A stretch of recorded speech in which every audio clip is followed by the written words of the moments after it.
안녕하세요. 저는 평소 사연을 들으며 육아 스트레스를 풀고 있는 애청자입니다. 사연을 듣다 보니 참 다양한 이혼 사유들이 있던데 저 역시 소개된 사연 못지않게 경악스러운 이혼 사유로 이혼하게 되어서 이렇게 사연을 보내봅니다. 저와 남편은 친구의 친구였어요. 그러니까 한 남자인 친구를 중심으로 남편은 친구의 초등학교 때부터 친구, 저는 그 친구의 고등학교 때부터 친구였어요. 20대 중반이 넘어갈 때쯤 이야기로만 듣던 남편과 술자리를 하게 되었고 그 이후 저흰 친하게 지내며 함께 시간을 보내곤 했죠. 남편과 전 어느 날부터 서로를 좋아하게 되었고 친구 역시 여자가 생겨 4명이서 함께 잘 어울려 다녔죠. 결혼 역시 저희 부부가 먼저 하고 2달 뒤에 친구 커플도 결혼하게 되며 더욱 사이는 돈독해졌어요. 그렇게 저흰 변하는 계절마다 함께 여행도 다니며 출산도 비슷한 시기에 하게 되는 둘도 없는 친구 사이가 되었어요. 출산을 하고 난 직후를 제외하곤 자주 왕래하며 지냈어요. 함께 육아를 하기도 했고 문화센터도 함께 다니며 많은 시간을 함께 보내곤 했어요. 아기들이 돌이 지나고 난 뒤에는 각자 친정 또는 시댁에 아기를 맡기곤 부부들끼리 여행도 다니곤 했어요. 그런데 생각조차 하지 못했던 곳에서 문제가 생겨나더라고요. 그건 바로 남편의 행동이었어요. 그날도 아기는 시댁에 맡기고 부부 동반 여행을 떠났고 주변을 산책 겸해서 구경하고 있는데 벌 2마리가 주변을 맴돌기 시작했어요. 저와 친구의 아내는 소리를 지르며 호들갑을 떨기 시작했고 남편과 친구는 벌을 쫓아내기 바빴어요. 그런데 문제는 여기에서 일어났죠. 아니, 글쎄 친구는 그렇다 치고 남편까지 친구 아내 옆에 붙어 벌을 쫓아내고 있는 것이 아니겠어요? 친구야 자기 아내의 옆에서 벌을 쫓는 것이 당연했지만 내 남편이 친구 아내의 옆에 붙어 그러고 있는 것은 참 이상할 뿐더러 그 행동에 대한 서운함은 엄청나게 크더라고요. 제가 서운함의 남편을 보고 있으니 남편이 이렇게 변명을 하더군요. 아니, 그게 아니라 이쪽에 벌이 더 많아서 쫓다 보니 이렇게 됐네. 당신 괜찮아? 쏘이진 않았어? 이제 와서 걱정한다고? 그쪽에서 그렇게나 열심히 쫓아내놓고? 에이, 미안해. 내 맘 알지? 벌이 있는 쪽은 제 쪽이었는데도 불구하고 남편은 친구 아내가 있는 쪽에 벌이 많았다며 변명하더군요. 빠른 사과를 하는 남편을 보며 애써 서운한 마음을 억눌렀지만 알게 모르게 친구 아내를 챙기는 모습에 그 서운함은 점점 쌓여갔어요. 그렇게 숙소에 도착했고 저의 서운함은 그만 폭발하고야 말았습니다. 숙소에 도착한 저희는 역할 분담을 하기로 했고 남자들은 짐을 옮기고 여자들은 고기와 새우를 구우며 간단한 식사 준비를 하기로 했죠. 친구 아내와 저는 고기와 새우를 굽기 시작했고 갑자기 새우 껍질 파편 같은 것이 딱 소리를 내며 제 얼굴에 튀어버렸어요. 전 너무 놀라고 아파 악소리를 냈고 친구 아내는 다치진 않았지만 소리에 놀라 악 하고 소리를 지르더군요. 저희의 소리를 들은 남편이 달려와 상황을 대충 살폈고 사왔던 얼음을 봉지에 넣은 후 수건으로 감싸더군요. 전 당연히 저를 위한 것이라 생각했고 손을 내밀었어요. 하지만 그 얼음은 제가 아닌 친구 아내의 얼굴로 향했고 전 그 순간이 너무 당혹스럽더라고요. 하지만 저보다 더 당황한 친구의 아내가 멋쩍은 듯 자신은 다치지 않았고 제가 다쳤다며 얼음을 저에게 내밀었고 전 순간 기분이 팍 상하며 서운함이 폭발해버렸죠.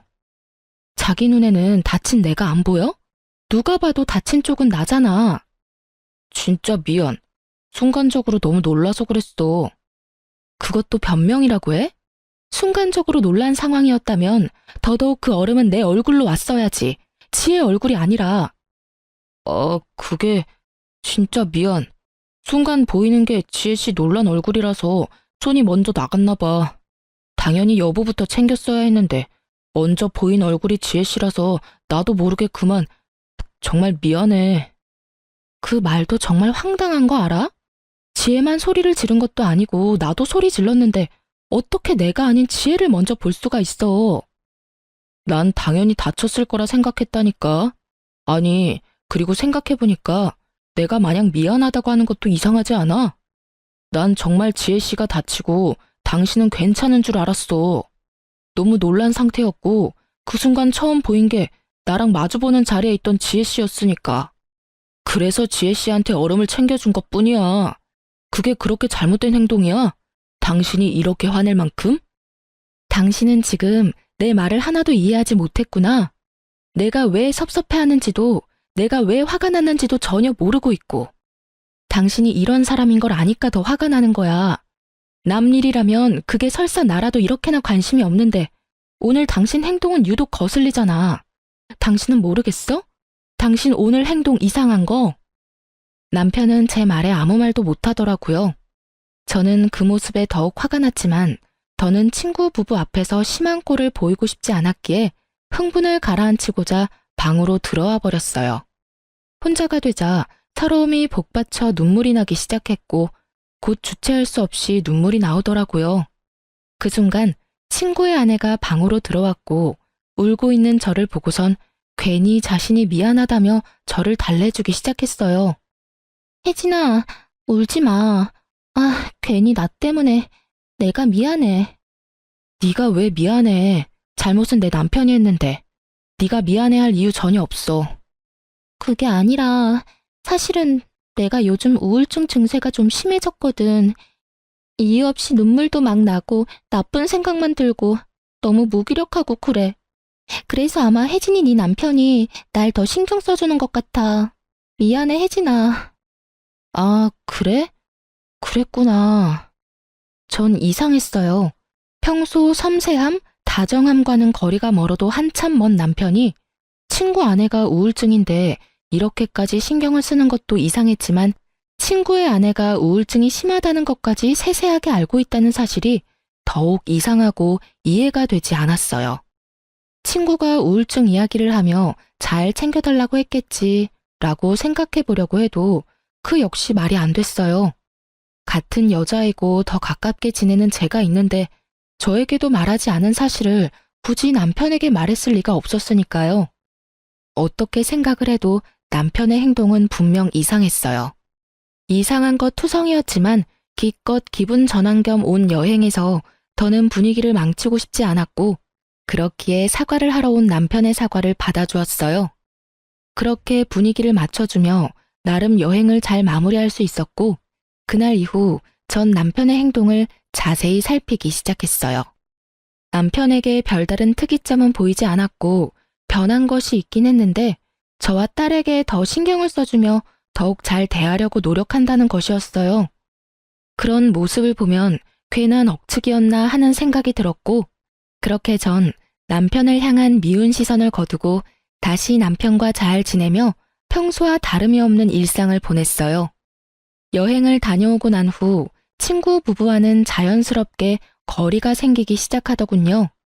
그 이유는 저희 부부의 다툼 때문이었는데 그런 이유로 다투고 나니 친구 부부를 보는 것이 좀 꺼려지더라고요. 그래서 저흰 만나는 날이 줄어들었고 점점 그날의 일을 잊어가고 있었어요.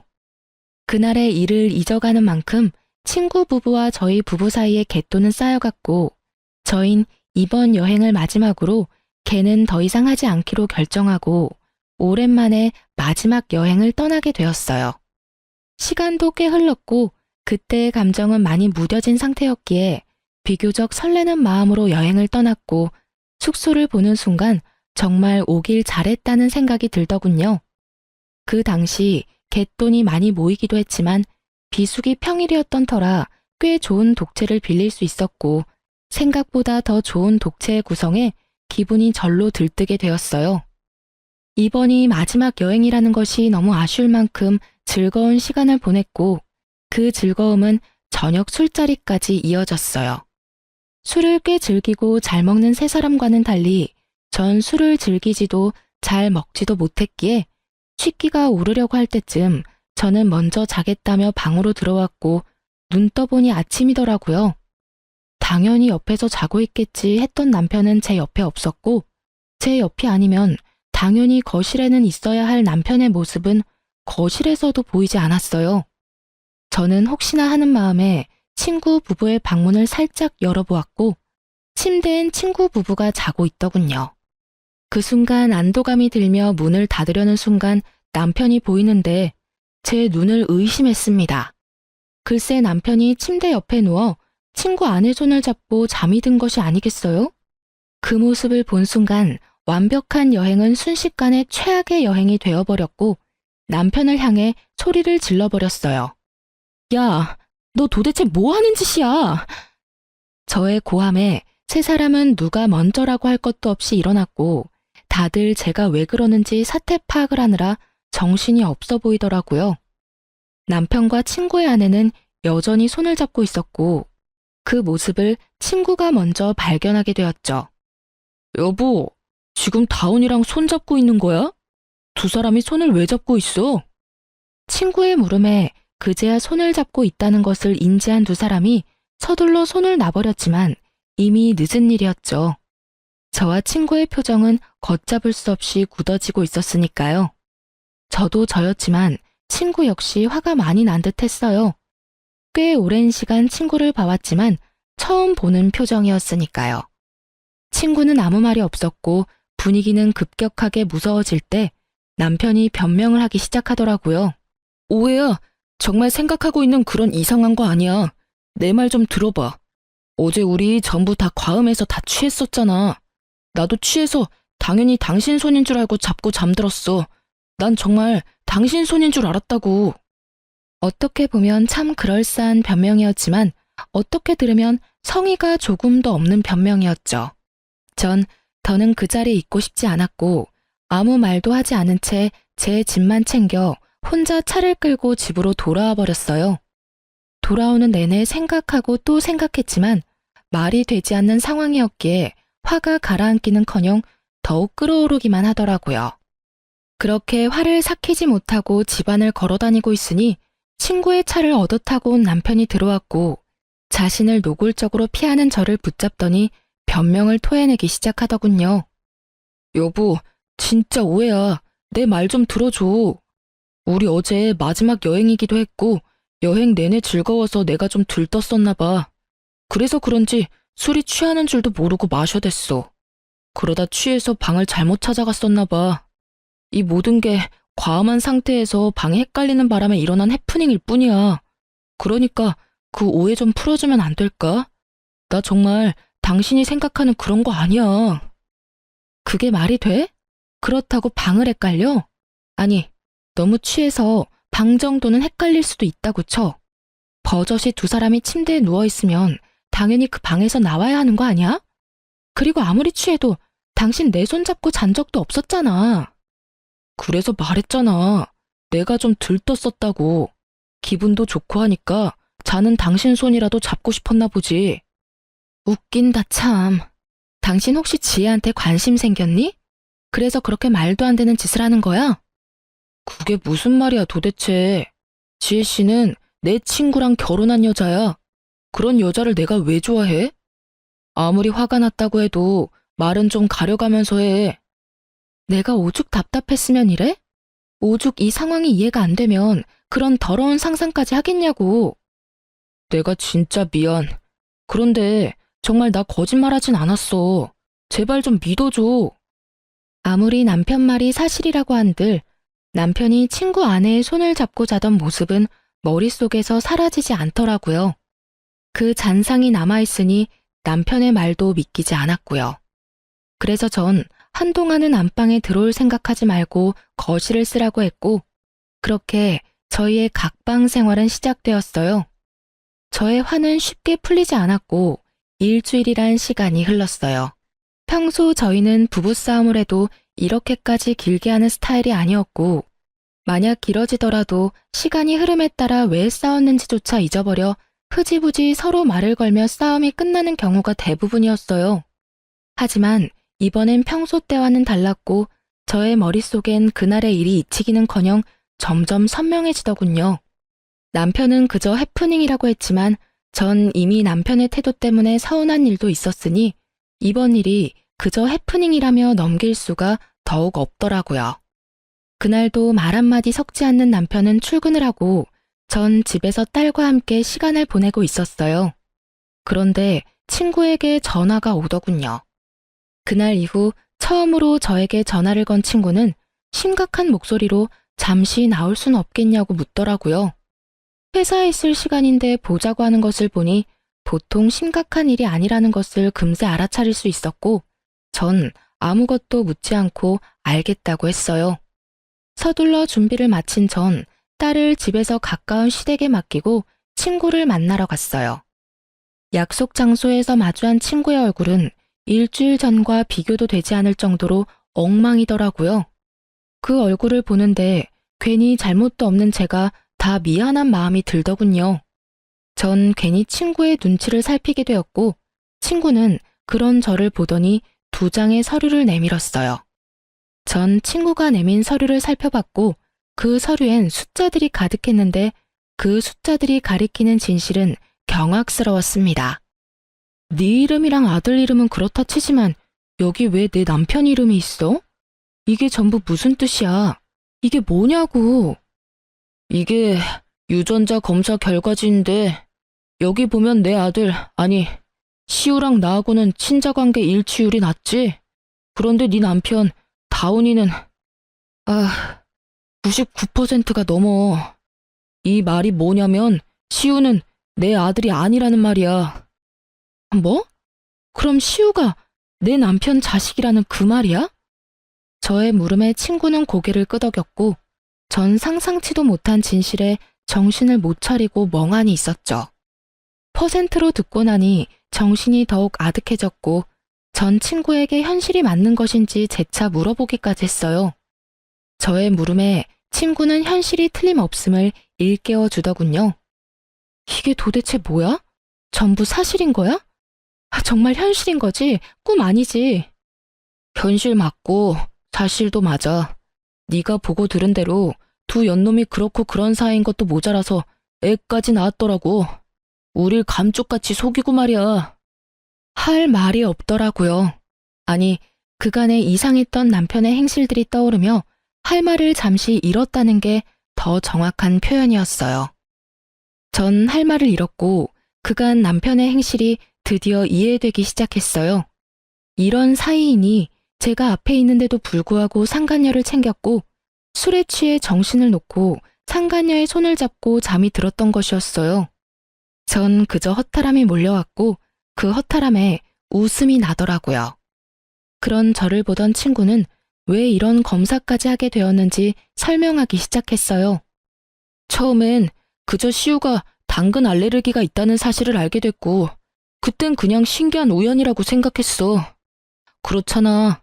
제일 친한 친구가 당근 알레르기 있는데 내 아들도 당근을 먹더니 온몸에 두드러기가 나니까.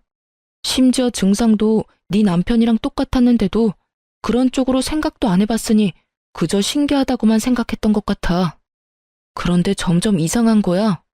지나치게 내 아내를 챙기는 모습도 그렇고 괜히 내 눈치를 보는 아내도 그렇고 이상하다 싶었는데 그날 두 사람이 손을 잡고 있는 모습을 보는데 의심이 확신이 되더라고. 그래서 그 새끼가 숙소에서 쓰던 칫솔이랑 쓰던 베개에서 머리카락 좀 챙겨서 의뢰했는데 결과가 이렇네. 이게 무슨 일이냐 도대체. 친구도 허탈한 듯 웃어버리더군요. 그런 생각은 했었어요. 어쩌면 남편이 친구 아내에게 약간의 호감 정도는 있을 수 있겠다고요. 정말 딱 그 정도까진 생각하긴 했었지만 이렇게 깊은 관계라곤 상상조차 한 적이 없었는데 제 앞에 닥친 현실이 너무 아프고 충격적이더군요. 친구 역시 충격이 컸다고 하며 말을 이어나갔어요. 앞으로 어떻게 해야 좋을까? 나 혼자 결정할 문제는 아닌 것 같아서 불렀어. 넌 어떻게 했으면 좋겠어? 어떻게 하면... 친구의 말을 듣는데 눈물이 나오더군요. 제가 울기 시작하자 친구 역시 울기 시작했고 그간 많이 힘들었는지 어깨까지 들썩이며 울기 시작하더군요. 울 만큼 운 친구와 저는 이야기를 나눴고 저희의 뜻은 같았어요. 저흰 두 사람을 용서할 마음도 이대로 편하게 살게 할 마음도 없었기에 계획을 세웠고 그 눈물의 계획은 곧바로 실행하기로 했어요. 일단 친구는 남편에게 빌려준 돈부터 돌려받기로 했어요. 그간 저도 모르게 적게는 50만 원, 많게는 300만 원. 이런 식으로 빌린 돈이 꽤 되더라고요. 입금 내역을 살펴보니 그 금액이 총 3천만 원 가까이 되더군요. 가족 같은 친구에게 빌려줬고 받을 생각도 없었다는 친구의 말을 듣는데 마음이 참 아프더군요. 너 미쳤어? 이렇게 큰 돈을 왜 빌려준 거야? 나야 집에 급한 일이 있다고 하길래 빌려줬지. 너도 알다시피 이런 일 알기 전까진 그 새끼가 나한텐 가족 같은 친구였잖아. 그러니까 그냥 빌려준 거지. 어차피 못 받는다고 생각하고 빌려준 돈이라 계산도 안 해봤었는데 3천만 원이라니. 사실 나도 좀 놀랐어. 아니 근데 이 새끼는 그럼 이 돈을 다 어디에 썼단 말이야? 집에는 이렇게 돈이 들 일이 전혀 없었는데 시댁도 마찬가지고. 그러게. 한참을 생각하던 친구는 불현듯 무언가가 떠오른 듯 짧은 탄성을 내뱉더니 저에게 돈이 어디로 갔는지 알려주더군요. 그 새끼 나한테 빌린 돈으로 내 아내한테 선물 사준 것 같아. 생각해보니까 빌린 시기에 맞물려서 아내한테 못 보던 명품백이 생겼던 것 같아. 나 진짜 바본가? 어떻게 그걸 지금 알 수가 있지? 그럴 수도 있지. 너나 나나 그런 쪽으로 어디 생각이나 했어? 그렇게 가깝게 지냈으니 당연히 믿어 의심치 않았지. 와, 진짜 이 새끼 대단한 개새끼였네. 정말 친구의 말대로 남편은 대단히 파렴치한 놈이더군요. 가족 같은 친구 아내와 바람을 피운 것도 대단한 짓인데 그 친구한테 빌린 돈으로 선물까지 사주다니. 정말 난 놈은 난 놈이다 싶더군요. 분노에 찬 친구는 당장 돈을 갚아달라고 문자를 보내고 난 후 자신이 증거를 충분히 모았다며 카톡 대화 내용, 함께 찍은 사진 등을 저에게 나눠주더군요. 친자 검사 결과지 복사본도 챙겨주었고요. 전 그 모든 증거를 잘 챙겨 시댁으로 향했어요. 딸을 데리러 가는 목적도 있었지만 더 큰 목적이 있는 시댁 방문이었어요. 평소 아버님은 입버릇처럼 이런 말씀을 하시곤 했어요. 어머님 역시 같은 생각이었고요. 둘 다 잘 듣거라. 부부 사이에 다른 건 몰라도 폭력, 외도는 사람이 해선 안 되는 짓이다. 폭력에는 언어폭력도 당연히 포함되고 외도엔 정신적인 교류도 포함되는 거란다. 혹시나 만에 하나라도 이런 짓거리를 하다 걸리는 날엔 그 누가 되었든 난 절대 용서하지 않을 테니 잘 새겨들어. 이런 당부를 남편뿐 아니라 저 역시 귀에 못이 박힐 정도로 들었던 터라 모든 사실을 일단 아버님과 어머님께 알리기로 한 것이었죠. 시댁에 들어선 저의 낯빛이 심상치 않음을 눈치챈 어머님은 저에게 무슨 일 있냐며 제 표정을 살피기 시작했어요. 아가, 무슨 일이 있니? 표정이 너무 안 좋구나. 아버님 오시면 말씀드려도 될까요? 2번 말하기엔 제가 너무 힘들어서요. 그래? 네가 정 그렇다면 그렇게 하려무나. 일단 좀 앉아. 안색이 너무 안 좋아. 저를 소파에 앉힌 어머님은 아버님께 전화를 걸어 집에 일이 있으니 일찍 들어오라는 말을 전했고 얼마 지나지 않아 아버님이 들어왔죠. 급히 오신 듯 숨을 헐떡이는 아버님에게 어머님은 물을 한 잔 떠다 주셨고 전 그런 아버님 앞에 자리를 잡고 앉았어요. 그래, 무슨 일인지 말해보렴. 아버님, 우선 이것부터 좀 보세요. 아버님은 제가 내민 검사 결과지와 외도 증거들을 살펴보셨고 이내 충격이 크신 듯 눈을 감아버리시더라고요. 그러셨겠죠. 친구와 남편은 앞서 말했듯이 초등학교 때부터 친했으니 시댁에도 자주 오가며 그야말로 가족같이 지낸 친구였고 그랬기에 시부모님들 역시 친구는 물론이고 친구의 아내까지 일면식이 있는 사이였으니 그 충격은 더욱 크실 수밖에요. 아버님에게 있던 서류와 증거들은 이내 어머님의 손으로 넘어갔고 이내 어머님의 입에서 어머나 하는 소리가 나오고서야 아버님은 감았던 눈을 뜨시더라고요. 아버님은 일단 저를 안쓰러운 눈빛으로 바라보셨어요. 넌 괜찮니? 상처 많이 받았지? 괜찮다고 하면 거짓말이고 좀 힘들어요, 아버님. 어떻게 이런 일이 현실에서 일어날 수 있는지 사실 아직까지 믿기지도 않고요. 그런데 믿지 않기엔 이렇게나 증거들이 넘치니 참 암담하네요. 그래, 당연히 그럴 게다. 일단 다 여기로 불러야겠구나. 당사자들이 다 모여야 뭐든 할 수 있을 테니 그동안 넌 안방에라도 가서 좀 쉬려무나. 아니에요, 아버님. 전 여기서 그냥 앉아 있어도 충분히 편해요. 그래, 너 편한 대로 하렴.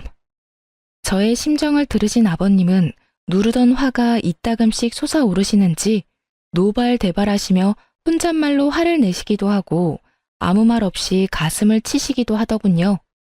그렇게 화를 애써 삼키시던 아버님은 이내 전화를 걸어 이 사건의 당사자인 남편과 친구 부부를 시댁으로 불러 모았고 제일 먼저 도착한 것은 다름 아닌 남편이었습니다. 남편은 아무것도 모른 채 밝게 웃으며 시댁으로 들어오더군요. 표정을 보아하니 저도 있다는 말을 듣고 드디어 우리가 화해라도 한다고 생각한 모양이었어요. 하지만 남편의 그런 헛된 기대는 산산이 부서지고야 말았죠. 시댁에 발을 들인 남편을 보자마자 아버님이 곧장 남편에게로 다가가 따귀를 날리셨으니까요. 남편은 영문도 모른 채 맞아버린 상황이 되었고 놀란 토끼 눈을 하고선 입을 열더라고요. 아니 아버지, 갑자기 왜 이러시는 거예요? 이유는 말씀해주고 때려도 때리셔야죠. 남편은 따지듯 아버님께 물었고 아버님은 대꾸할 가치도 없다는 듯 한 번 더 남편의 따귀를 때리시더군요. 상황이 이렇게 되자 남편은 드디어 상황이 범상치 않음을 깨달은 듯 입을 다물고 있었고 곧 시끄러워질 것을 예상하신 어머님은 품에서 곤히 자고 있는 손주를 안고서 방으로 들어가시더라고요. 아버님은 그제야 남편에게 소리를 고래고래 지르시며 참았던 화를 쏟아내시기 시작했어요. 너 같은 놈이 내 자식이라니 내가 부끄러워서 고개를 들고 다닐 수가 없구나. 내가 널 이리도 잘못 키운 줄도 모르고 남의 집 귀한 딸한테 장가를 보냈으니 이 죄를 어떻게 다 갚느냐 말이다. 네가 제정신인 거야? 아니, 인간은 맞는 게야? 어떻게 인간이라는 것이 절대 해선 안 되는 그딴 짓을 하고도 고개를 빳빳이 쳐들고 다닐 수 있단 말이냐? 너 하나 때문에 지금 몇 명이나 상처받고 인생이 망가졌는데 네가 웃어? 난 너 같은 자식은 필요 없다. 앞으론 자식 하나 없는 셈 치고 살 테니 너도 그런 줄 알아.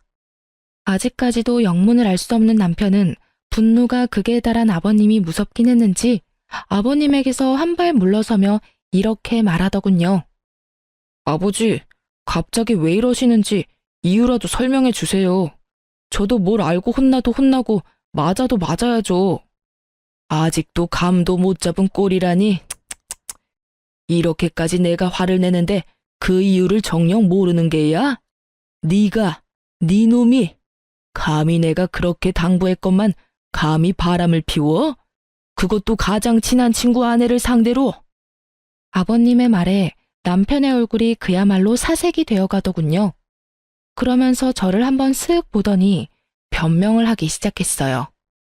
변명을 들어보니 고작 상간녀와 손잡고 잠이 든 사실로 화가 많이 난 제가 아버님에게 잃은 것이라고 착각하는 듯 했지만요. 아버지, 그게 아니라 다 오해예요. 저희가 다 함께 어울려 여행 자주 다녔던 건 알고 계시죠?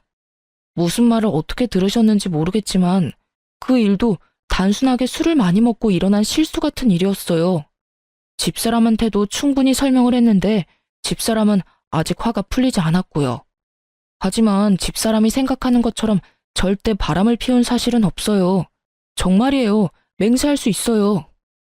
아버님이 모든 사실을 다 알고 있다는 사실을 전혀 모르는 남편놈은 맹세라는 단어까지 써가며 자신의 억울함을 털어놓았고 그런 남편의 거짓말에 더욱 화가 난 아버님의 손이 다시 올라가는 순간 친구 부부가 배를 눌렀고 일단 상황은 잠시 멈추게 되었어요.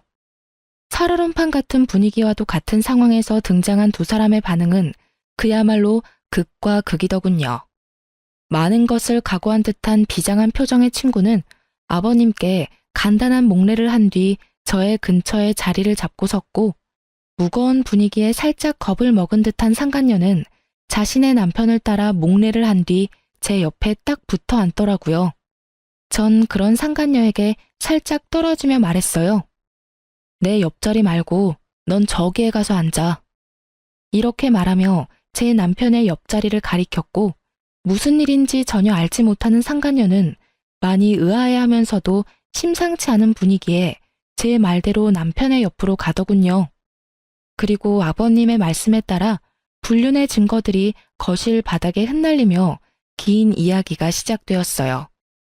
너 방금 오해라고 그랬지? 이걸 보고도 그런 말이 나올 수 있는지 어디 보자. 아버님께서 나열한 증거들을 보던 두 사람은 동공이 흔들리기 시작했고 유전자 검사 결과지에서 한눈에 보기에도 알 만큼 심하게 동공이 흔들리더라고요. 그보다 더 확실한 외도 증거가 있음에도 불구하고 변명할 말이 있는지 남편과 상간녀의 입에서 변명의 말들이 쏟아져 나왔고 그 말들은 상황만 더욱 악화시킬 뿐이었어요. 그게 아니라요. 아버지, 저희가 처음부터 작정하고 그랬던 것이 아니라 어쩌다 보니 딱 하룻밤 실수였는데 아기가 덜컥 생겨버렸어요. 이미 생긴 아기를 없앨 수도 없는 노릇이었고 고민하면서 차일피일 미루다 보니 이미 늦었더라고요. 그래서 일이 이렇게 돼버렸어요. 네, 맞아요, 아버님. 처음부터 이러려는 건 아니었어요. 덜컥 임신을 해버렸고 어떤 것도 확신할 수 없는 상황이었어요. 시기가 비슷해서 그래서 단호하게 결정을 내릴 수도 없는 상황이 계속되다 보니 배가 불러왔고 고민이 길어지다 보니 출산까지 하게 됐어요. 그렇게 나와보니 시우가 이 사람 아들이더라고요. 정말 그럴 거라고 확신하고 낳은 아이가 아니었어요. 정말이에요. 이 무슨 납득이라곤 0.0001%도 되지 않는 저급한 변명인가요? 그러니까 애초에 외도는 저지른 것이 맞으나 아기는 어쩔 수 없이 낳을 수밖에 없는 상황이라 낳았다. 이 말인가요? 아니면 서로 정이 통한 것은 맞으나 친구 아기일 수도 있기에 낳았단 이 말인가요?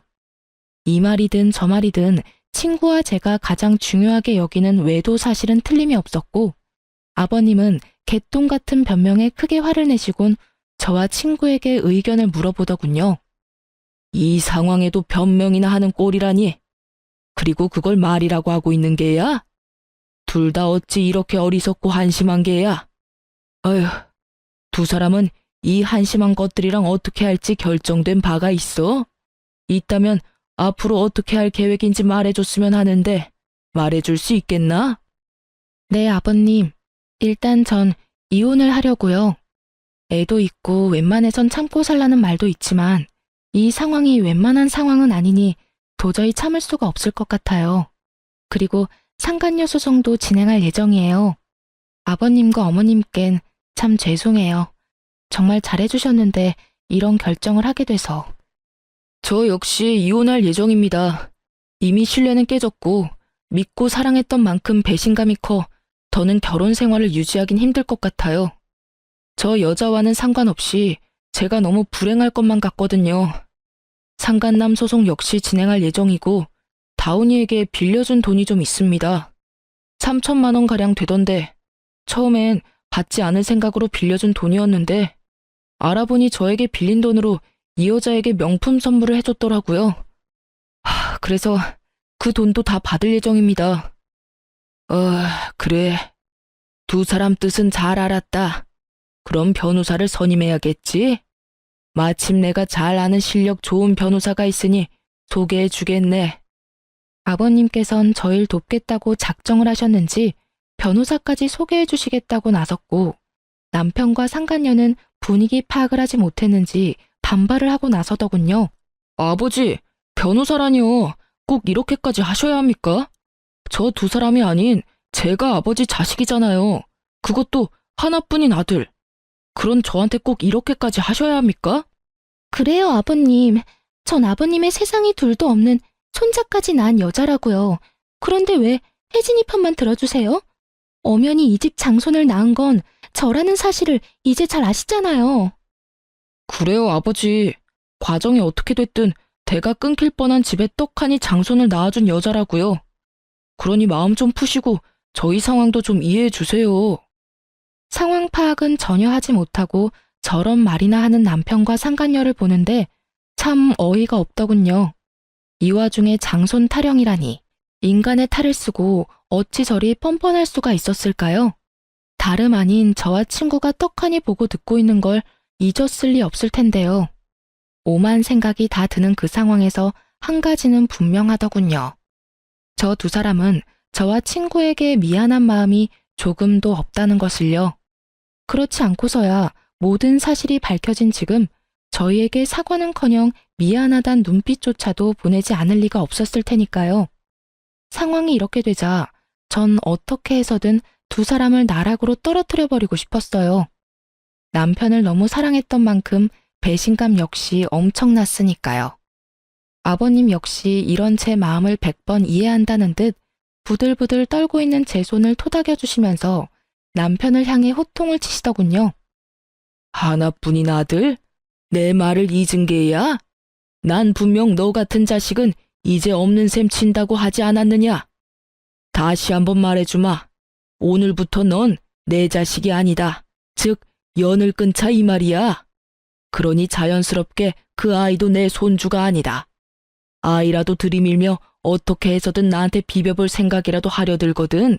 쓸데없는 짓이니 괜히 아이만 더 불쌍하게 만들지 말란 말이다. 아버지, 그래도 제가 아버지 자식인데 연을 끊겠다니 그 무슨 어떻게 저한테 이렇게까지 매정하실 수가 있어요. 박다훈, 내가 이 이름을 지을 때 얼마나 행복했는지 넌 모를 거다.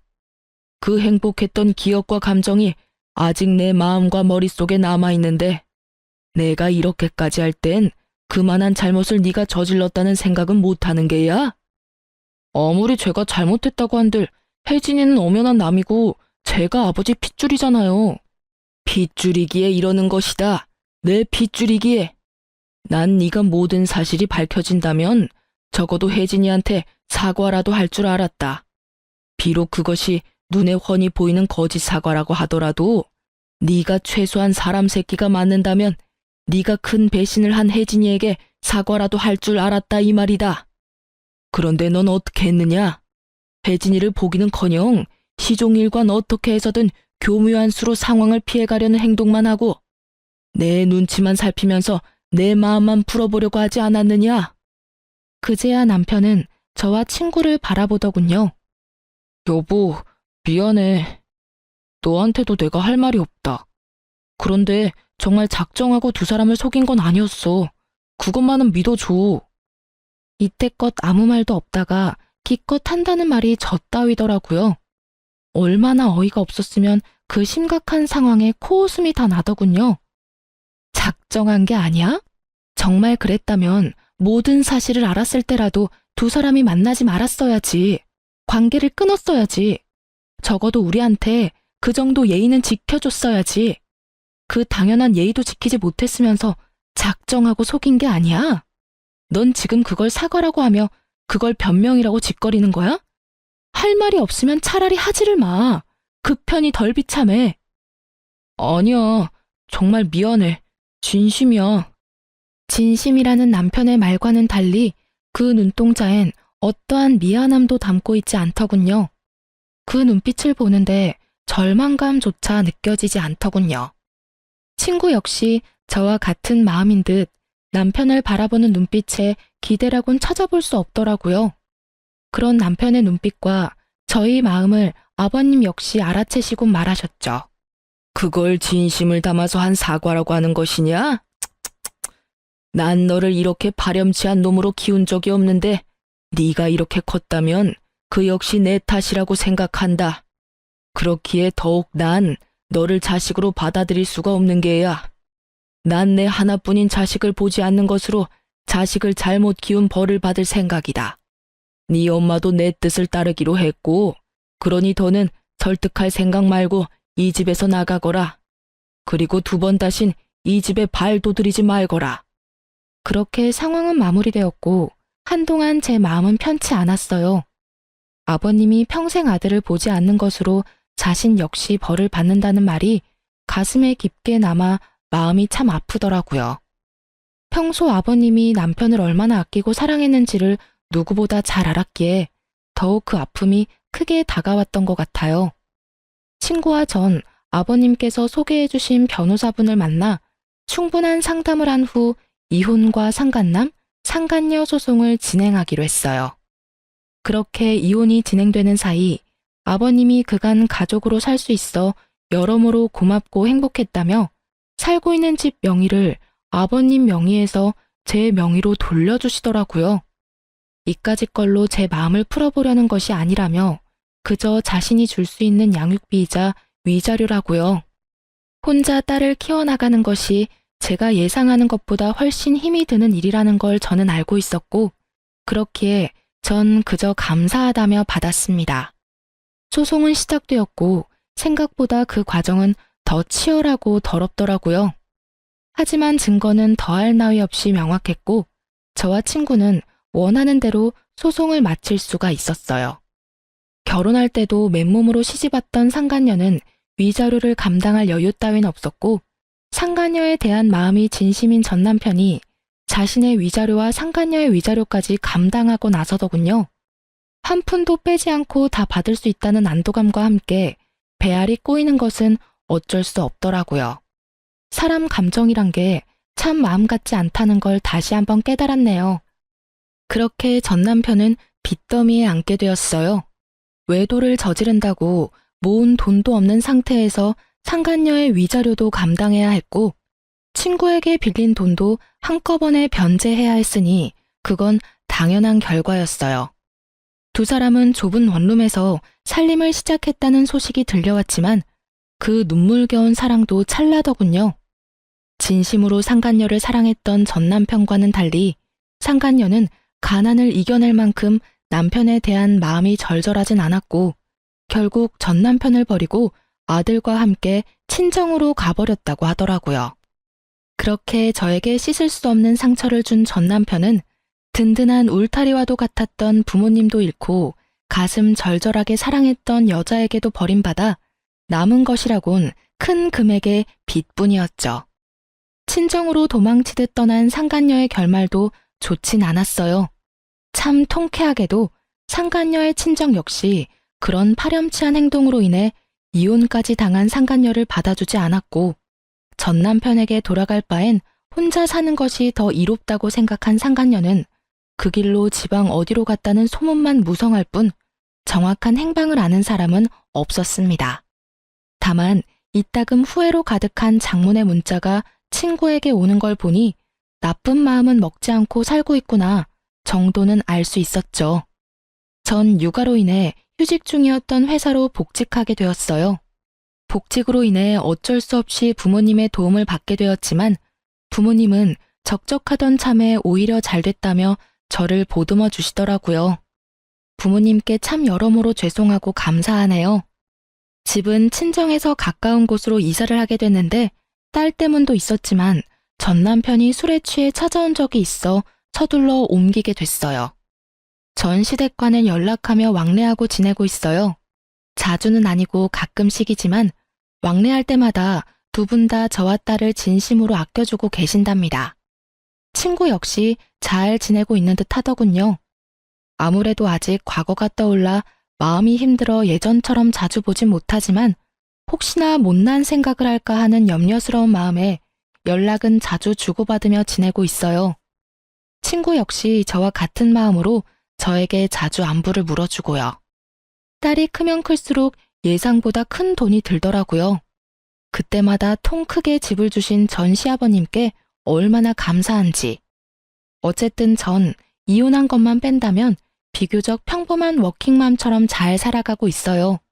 물론 딸이 더 잘하고 아빠와 함께해야 하는 행사에 참석해야 하는 날이 온다면 그땐 또 딸에 대한 미안함에 마음이 아플 테지만요.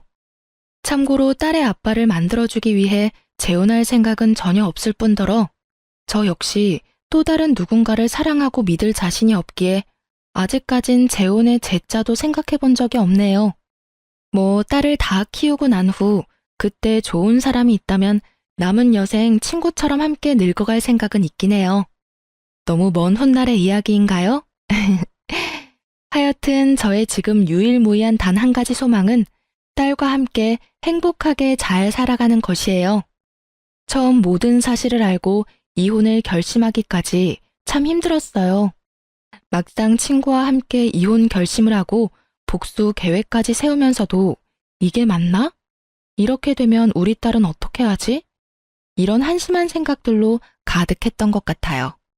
그 당시엔 혼자 헤쳐나갈 길이 너무 험난해 보였고 그 험난한 길에서 딸이 받게 될 상처가 너무 두렵더군요. 그렇게 겁이 많던 전 용기를 내 이혼을 해냈고 지금은 이혼하기 전보다 더할 나위 없이 잘 살고 있고 행복해요.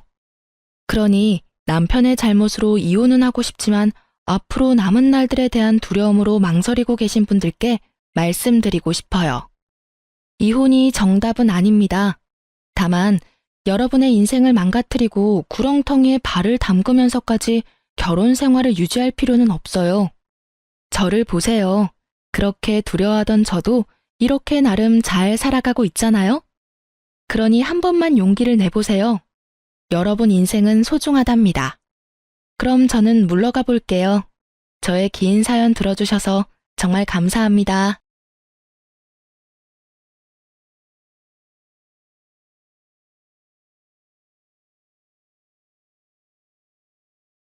안녕하세요. 제가 이혼을 하게 된 지도 벌써 2년이란 시간이 지나 3년에 가까워지고 있네요. 아예 잊었다면 거짓말이겠지만 꽤 오랫동안 떠올리지 않고 있었는데 최근에 저의 이혼의 결정적인 원인이 되었던 전 시누이를 보게 되었는데 다시 이혼하던 순간이 떠오르더라고요. 그래서 하소연도 할 겸 해서 사연을 써봅니다. 긴 이야기가 될 수 있지만 한번 들어주시겠어요? 저와 남편의 첫 만남은 황당하기도 했고 웃기기도 했어요. 당시 맛집으로 유명했던 떡볶이집이 있었는데 남편과 전 그곳에서 처음 만났죠. 남편은 남편의 친구와 전 제 친구와 떡볶이집에 방문했고 친구와 단 한마디의 대화도 없이 떡볶이를 먹는 저에게 남편이 다가오더라고요. 다짜고짜 첫눈에 반했다며 전화번호를 달라고 휴대전화를 내미는데 얼마나 당황스러웠는지 몰라요. 제 입가에 떡볶이 국물이 묻은 것이 다 느껴지는데 그런 모습을 보고도 첫눈에 반했다니. 이 남자도 정상적인 사람은 아니구나 싶더군요. 그러면서도 그 비정상적인 남편의 모습이 꽤 좋더라고요. 나의 추한 모습을 보고도 첫눈에 반했다는 남자. 부담스럽게 느껴지기보단 매력적으로 느껴지더라고요. 그래서 전 입을 가린 채 전화번호를 찍어주었고 연락을 주고받게 되었어요. 그렇게 저희는 가볍게 만나보며 3달간 서로를 알아보는 시간을 가졌고 그 후엔 자연스럽게 진행되었어요. 남들과 같이 불타는 연애 기간을 거쳐 결혼까지 하게 되었죠. 결혼 이야기가 오갈 당시 한 가지 걸리는 부분이 있었는데 그건 다름 아닌 남편의 가족관계 때문이었어요. 남편은 누나만 3명인 그야말로 아들 귀한 집에 막내 아들이라는 사실이 꽤 걸리더라고요. 이 세 문제는 시모가 아들 못 낳는 서러움이 컸던 터라 딸이든 아들이든 원하는 시기에 하나만 낳아서 잘 키우면 된다고 말해준 덕분에 안심이 되었지만 문제는 신우가 셋이나 된다는 것이었어요. 결혼하는 순간 시모가 1명이 아닌 3명이 될 것만 같은 그런 느낌적인 느낌이 쉽사리 사라지지 않더라고요. 제가 알게 모르게 걱정하는 눈치니 남편이 이렇게 말하더군요. 자기가 그렇게 걱정할 필요 없어. 누나들 다 시집가서 애 키우고 산다고 나한테 신경 쓸 겨를이 없거든. 다들 본인 가정 지키며 산다고 바빠. 전 이런 남편의 말을 믿고 결혼을 하게 되었고 남편의 말대로 신우들은 저희 부부에게 무관심에 가까울 정도로 관심이 없었어요. 그 흔한 안부 연락조차 없더군요. 가끔 제가 안부차 연락이라도 드리면 연락해 준 건 정말 고마운데 앞으론 굳이 이러지 않아도 된다며 저를 위해 주셨고 전 오로지 부부 사이만 신경 쓰며 행복한 신혼생활을 즐기고 있었어요. 그렇게 행복한 4년이 지나고 잘 사는 줄만 알았던 둘째 시누이가 남편의 외도로 인해 갑작스럽게 이혼하게 되었고, 새로운 둥지를 시댁에 틀게 되며 저희의 다툼은 시작되었어요. 이혼하고 돌아온 둘째 시누이는 전혀 다른 인격의 사람이 되어 있었고, 그 예민함은 말로 할 수 없는 정도였죠. 가끔 시댁에 가는 날이면 저를 향한 안 입고 온 시선과 함께 어떻게 해서든 트집을 잡고 싶어 안달이 난 사람처럼 꼬투리를 잡기 시작하는데 정말 미칠 지경이었어요. 한날은 남편이 퇴근이 늦어져 예상했던 시간보다 시댁에 늦게 도착하게 되었고, 엄연히 제 탓도 아닌데 저를 나무라기 시작하더라고요. 왜 이렇게 늦어? 집안에 제일 어린 것들 때문에 도대체 몇 명이나 밥도 못 먹고 기다리는 거야? 아, 죄송해요. 많이 시장하시죠? 이 사람이 생각보다 퇴근이 늦어지는 바람에 조금 늦었네요. 그걸 변명이라고 해? 그러면 올케라도 먼저 와서 어른들 식사 준비를 했어야지. 이게 뭐야? 올케가 늦는 바람에 내가 식사 준비 다 했잖아. 혹시 올케 일부러 늦은 거 아니야? 일하기 싫어서? 아니에요, 형님. 이 사람한테 물어보세요.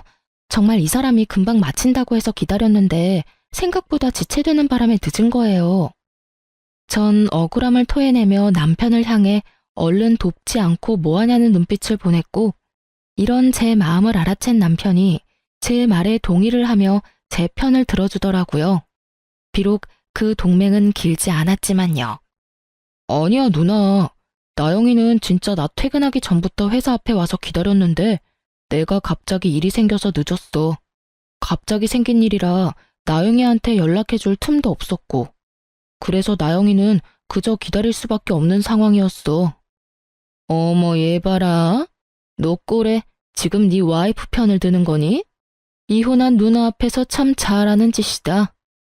아니, 누나, 그게 아니라 나는 그냥 누나가 오해하고 있길래 우리 상황은 그랬다고 설명해주는 거야. 그래? 그러면 알겠어. 자칫하면 나 서운할 뻔했잖아. 그건 그렇고 다음부터 나에 따라와. 그럼 늦을 일도 없을 거 아니야. 형님, 저 회사에서 여기까지 오려면 버스 2번이나 갈아타야 해요. 그게 왜? 내가 갈아타는 것도 아닌데 내가 그것까지 신경 써야 해? 순간적으로 전 제 귀를 의심했습니다. 이 무슨 이기적인데 싹수까지 없는 말인가요? 이럴 때야말로 남편이 나서 한 소리를 해줘야 하는 타이밍인데, 남편 놈은 누나에게 핀잔 한 번 얻어먹었다고 저와 눈도 마주치지 않으며 온몸으로 이 상황을 회피하고 있더군요. 아니, 형님, 무슨 말을 그렇게 섭섭하게 하세요? 내 말이 뭐? 내 말이 틀렸어? 형님 말대로라면 형님이 음식을 하든 말든 제가 하는 것도 아닌데 남편 차 타면 편하게 올 수 있는 시댁을 왜 제가 버스를 2번씩이나 갈아타면서 일찍 와야 해요?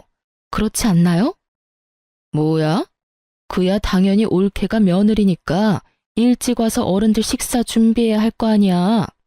그렇게 치면 며느리보다 자식이 자기 부모님 먹을 음식 준비해야 하는 게 더 당연한 거 아닌가요? 효도를 해도 며느리보다 자식이 더 해야죠. 뼈를 깎아가며 키워낸 건 며느리가 아니라 자식이잖아요.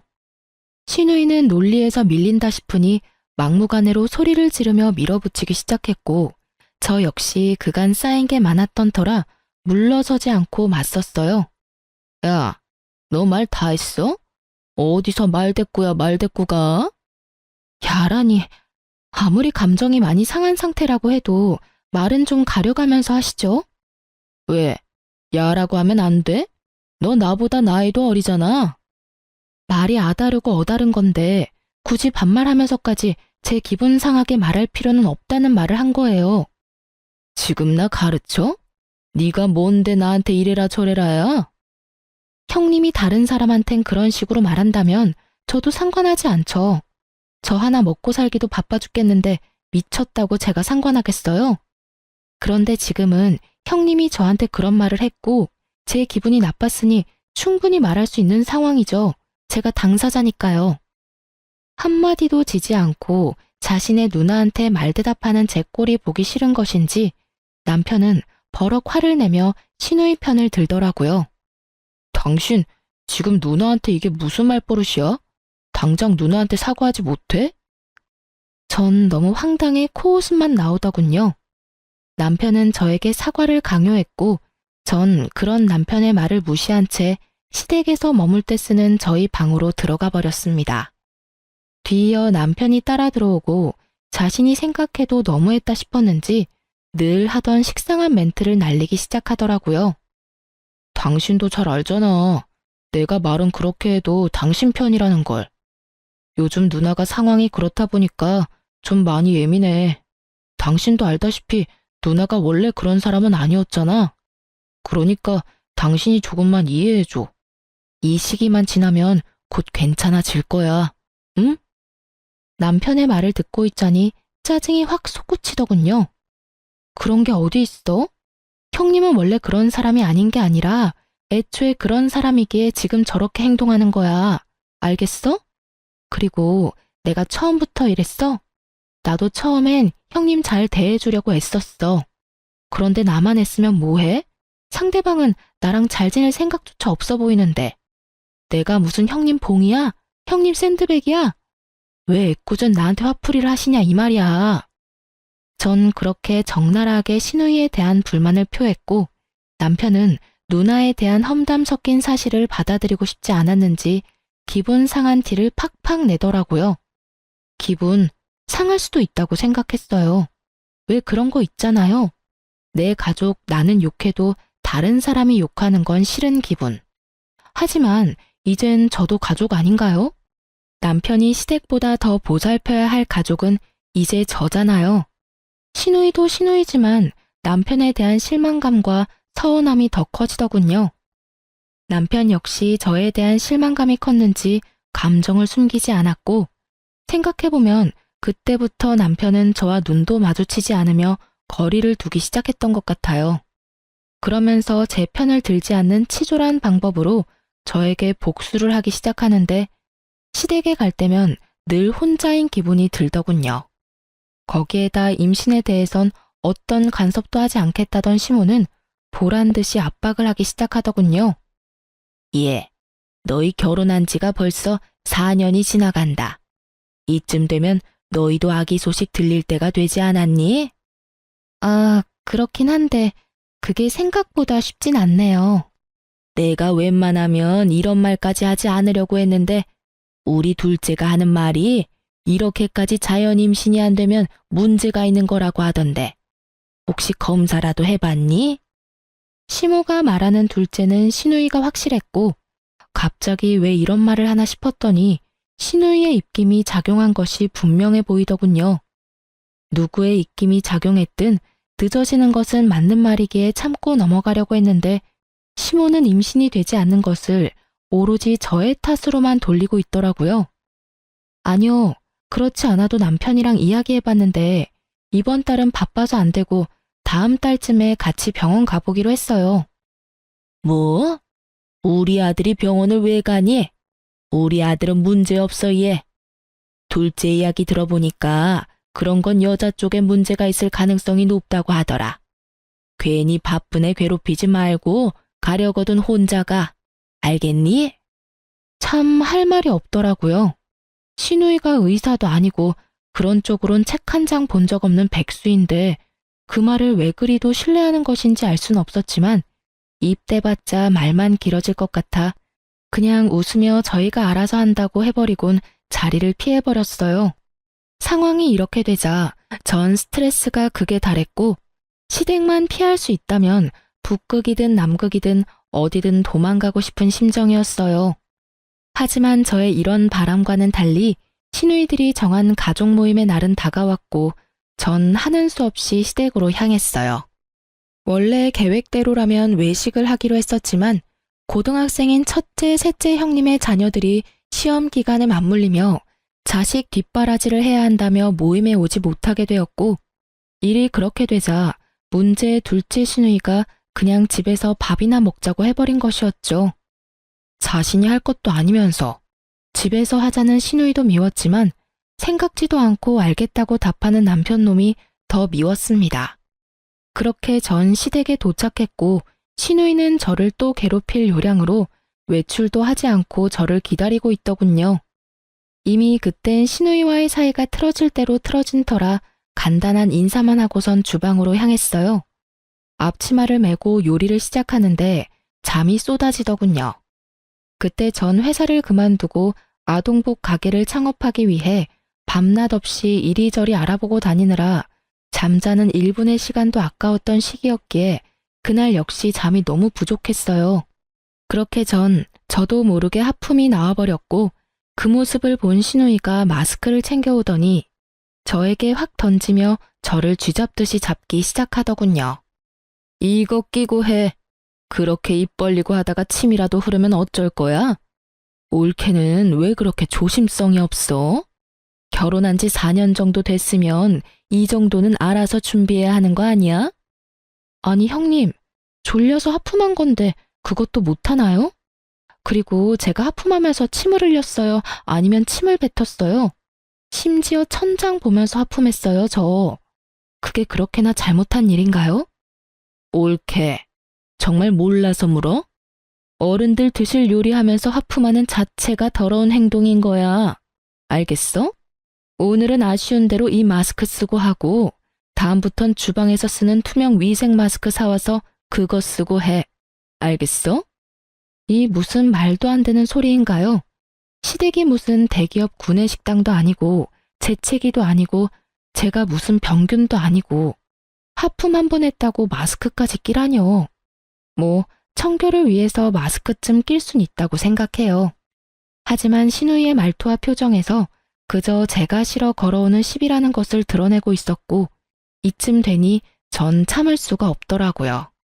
제 성격도 좋은 편이 아니었던 터라 이 정도면 할 만큼 했다는 생각이 들었고 계속 참고 살다간 모르긴 몰라도 정신병에 걸릴 것만 같았어요. 제가 하는 하품이나 행동이 그렇게 더럽고 고가우면 직접 와서 하세요. 전 이렇게 말하며 입고 있던 앞치마를 벗어 신우이에게 던져버렸고 하필 그 앞치마가 신우이의 얼굴에 정통으로 맞아버렸죠. 너 지금 나 때렸니? 의도한 건 아니었는데 어쩌다 보니 그렇게 됐네요. 뭐? 이년이 진짜? 극도의 흥분을 한 신우이는 한 걸음에 달려와 제 머리채를 잡았고 저 역시 그날은 물러서지 않겠다고 작정을 한 날이었기에 신우이의 머리채를 사정없이 잡고 흔들어 버렸어요. 그렇게 적군의 중심지에서 싸움을 해버린 저의 결과는 예상했다시피 외로움 그 자체였습니다. 시모는 간섭도 하기 싫다는 눈빛으로 혀끝을 차고 방으로 들어가 버렸고 남편이라는 놈은 일방적으로 저만을 제지하며 누나 편을 들기 시작했어요. 당신 진짜 미쳤어? 어떻게 신우이 머리채를 잡을 수가 있어? 당신이 제정신이야? 당신 누나한테 무릎 꿇고 빌지 못해? 당신은 왜 내가 당신 누나 머리채까지 잡았는지는 전혀 궁금하지가 않구나. 내가 오죽했으면 이렇게까지 할까 이런 생각은 안 해? 하긴 그런 생각조차 한 적이 없는 사람이니까 지금 이 순간에도 그딴 말도 안 되는 소리나 하고 있겠지. 뭐라고? 너 진짜 이딴 식으로 굴 거야? 마지막으로 기회를 줄게. 지금 당장 우리 누나한테 무릎 꿇고 빌어.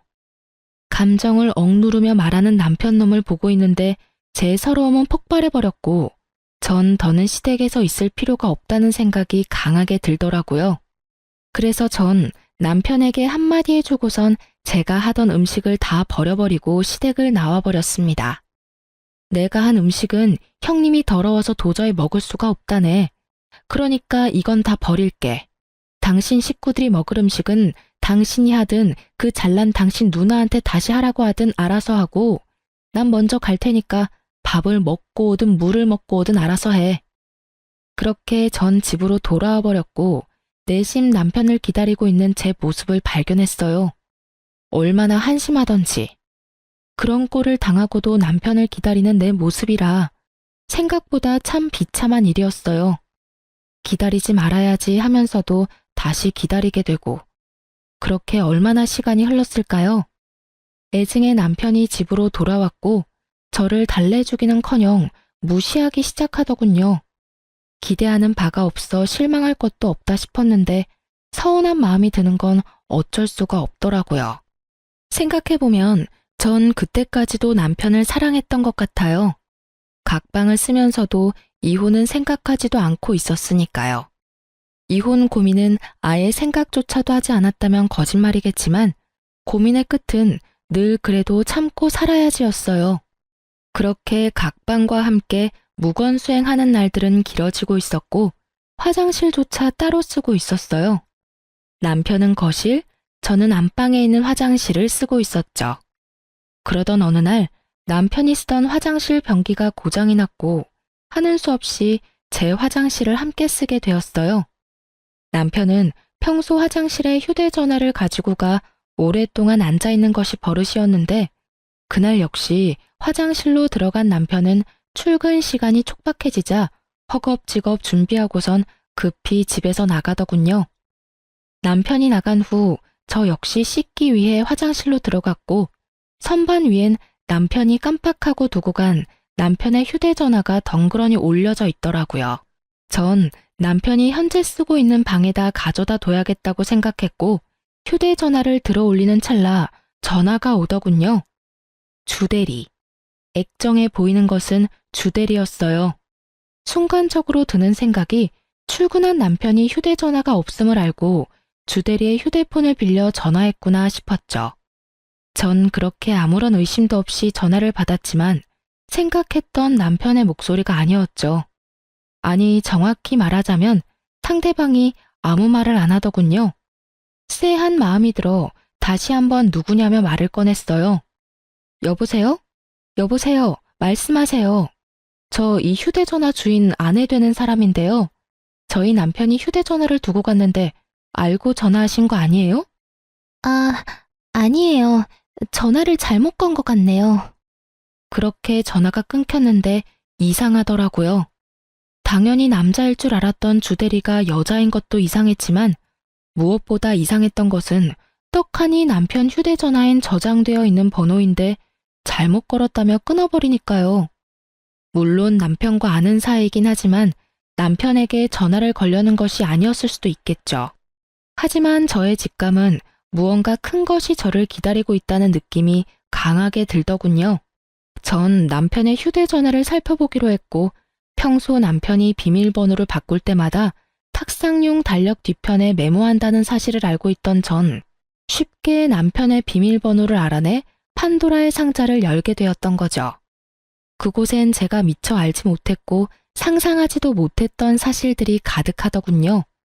잠금을 풀어낸 저는 주대리와 주고받은 대화부터 찾았고 그건 어렵지 않더라고요. 대화가 상단에 고정된 상태였으니까요. 주대리의 정체는 여러분이 생각하시는 대로 회사 동료가 아닌 현재 남편과 만나고 있는 상간녀였어요. 더 충격적인 건 상간녀는 신우이의 소개로 알게 되었다는 것과 그 여자 역시 유부녀라는 사실이었죠. 아무리 제가 밉고 마음에 들지 않는다고 해도 동생에게 여자를 소개시켜주다니요. 그것도 유부녀를요. 심지어 본인이 남편의 외도 때문에 이혼까지 해놓고선 어떻게 친동생에게 외도를 종용할 수가 있는 것인지 참 어이가 없더라고요. 누굴 탓하겠어요? 친구까지 소개해주며 바람을 종용하는 년이나 꼬신다고 외도나 저지르는 놈이나 용서할 수 없는 건 매 한 가지인걸요. 전 두 사람 다 절대로 용서할 마음이 없었고 저의 이런 굳은 심지를 더욱 굳건하게 만들어주는 메시지를 발견하게 되었어요. 그건 바로 신우이와 남편이 주고받은 메시지였는데 거기엔 신우이의 이런 말이 있더라고요. 너도 내 친구 만나면서 스트레스 좀 풀고 살아. 옳게 하는 꼴을 보니 너 숨도 못 쉬고 살 것 같더라. 내가 우리 동생 숨 쉴 틈 만들어주는 거야. 알겠어? 이런 누나가 어디 있니? 내가 생각해도 난 정말 세상에 둘도 없는 누나야. 네, 세상에 둘도 없긴 하겠더라고요. 자신이 남의 인생을 망치고 있다는 사실을 전혀 알지 못하는 신우이는 스스로에게 아낌없는 찬사를 보내고 있더라고요. 전 그렇게 괜찮다는 여자의 얼굴이 궁금했고 사진첩도 살펴보게 되었죠. 사진은 없을 수도 있겠다 생각했는데 친절한 남편놈이 상간녀의 폴더까지 따로 만들어 사진들을 모아놨더라고요. 거기엔 상간녀와 함께 찍은 사진들로 가득했고 상간녀의 독사진 중엔 가운을 입은 사진이 있었는데 그 사진을 통해 상간녀가 한의사라는 사실을 알게 되었어요.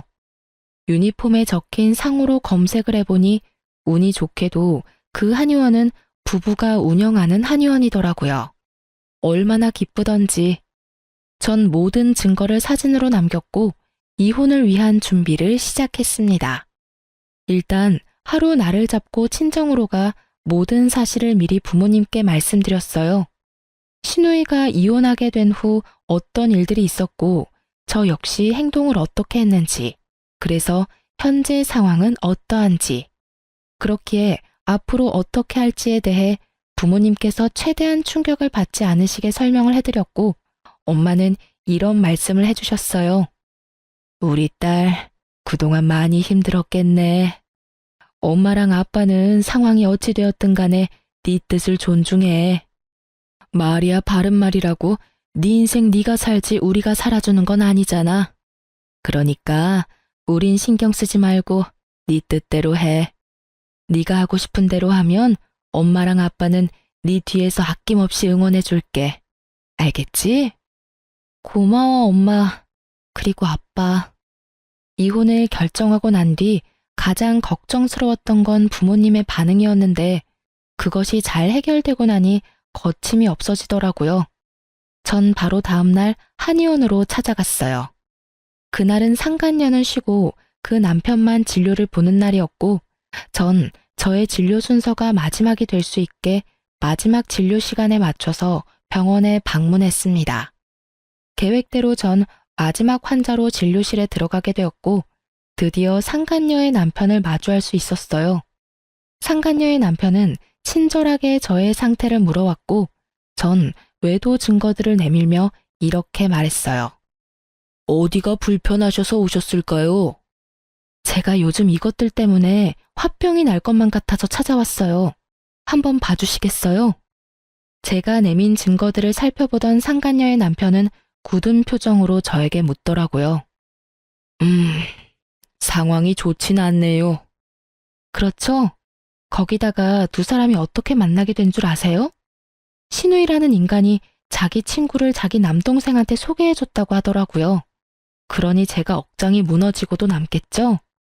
요즘 외도 중인 남편 눈만 생각하면 잠도 안 오고 계속 화만 나고 이러다 제 명에는 못 살 것만 같아서 찾아오게 됐어요.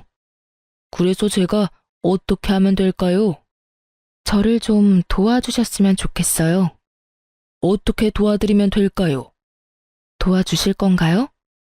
네, 얼마든지요. 살펴보니 돕는다는 표현보단 함께한다는 표현이 더 맞는 것 같긴 하지만요. 그러면 지금 바로 저랑 어디 좀 가실 수 있을까요?